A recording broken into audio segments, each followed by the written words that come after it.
तुम दोनों के दरमियान कुछ चल रहा है? ये कैसी बातें कर रहे हो तुम? अल्लाह ना करे कैसा हो। वो तुम्हें बहुत पसंद करता है, उसकी नजरें मुझे बताती हैं। नहीं, वो मुझे पसंद नहीं करता, बल्कि तुमसे चिढ़ता है, इसलिए तुम्हें ऐसे दिखता है। अली, ये बिल्कुल ठीक नहीं है। तुम मेरे आसपास मंडलाते रहोगे तो मैं सर्जन हूँ, ये बात सबको पता चल जाएगी। तो क्या हो गया अफसून, सर्जन होना इतना बुरा होता है क्या? और देखो वो भी तुम जैसी सर्जन होना।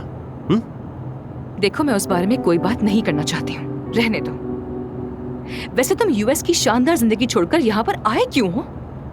तुम तो वहाँ पर एक्ट्रेसेस और मॉडल्स के बहुत ही फेवरेट सर्जन हुआ करते थे, तो यहाँ क्या लेने आए हो? सच बताओ। ये बात मैं मीडिया में बता चुका हूँ। आई, अब ये मत कहना कि अपनी जमीन की याद आ रही थी तुम्हें। क्यों? क्या मुझे किसी की याद नहीं आ सकती है क्या?